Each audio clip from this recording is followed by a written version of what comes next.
नवरात्रि में चौथे दिन देवी को कुष्मांडा के रूप में पूजा जाता है। अपनी मंद हल्की हंसी के द्वारा अंड यानी ब्रह्मांड को उत्पन्न करने के कारण इस देवी को कुष्मांडा नाम से अभिहित किया गया। जब सृष्टि नहीं थी, चारों तरफ अंधकार ही अंधकार था, तब इसी देवी ने अपने इस्तहास्य से ब्रह्मांड की रचना की थी।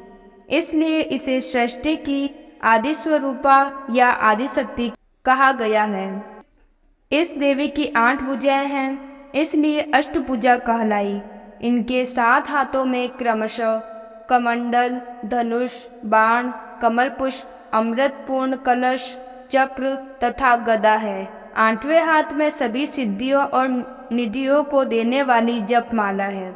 इस देवी का वाहन सिंह है और इन्हें कुम्हड़े की बलि प्रिय है। संस्कृति में कुम्हड़े को कुष्मांड कहते हैं, इसलिए इस देवी को कुष्मांडा कहा गया है। इस देवी का वास सूर्यमंडल के भीतर लोक में है। सूर्यलोक में रहने की शक्ति क्षमता केवल इन्हीं में है, इसलिए इनके शरीर की कांति और प्रभा सूर्य की भांति ही देदीप्यमान है। इनके ही तेज से 10 दिशाएं अलौकिक है। ब्रह्मांड की सभी वस्तुओं और प्राणियों में इन्हीं का तेज व्याप्त है। अचंचल और पवित्र मन से नवरात्रि के चौथे दिन इस देवी की पूजा आराधना करना चाहिए। इससे भक्तों के रोगों और शोकों का नाश होता है। उसे आयु, यश, बल और आरोग्य प्राप्त होता है। यह देवी अत्यल्प सेवा और भक्ति से ही प्रसन्न होकर आशीर्वाद देती है। सच्चे मन से पूजा करने वालों को सुगमता से परम पद प्राप्त होता है। विधि विधान से पूजा करने पर भक्त को कम समय में ही कृपा का सूक्ष्म भाव अनुभव होने लगता है।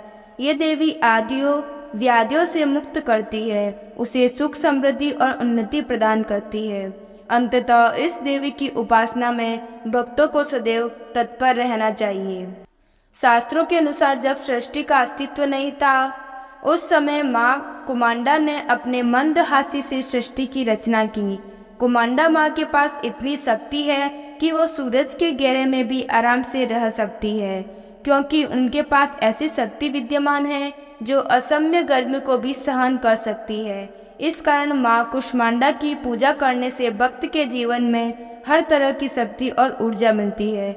यह केवल एकमात्र ऐसी माता है जो सूर्यमंडल के भीतर के लोक में निवास करती है। इनकी पूजा करने वाले व्यक्ति अपने कष्टों और पापों को दूर कर सकता है।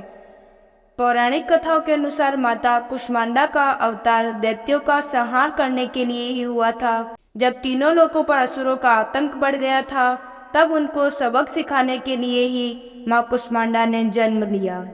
धन्यवाद। आपको मेरी यह कहानी कैसी लगी? अगर अच्छी लगी हो तो लाइक करें और मेरे चैनल को सब्सक्राइब करें।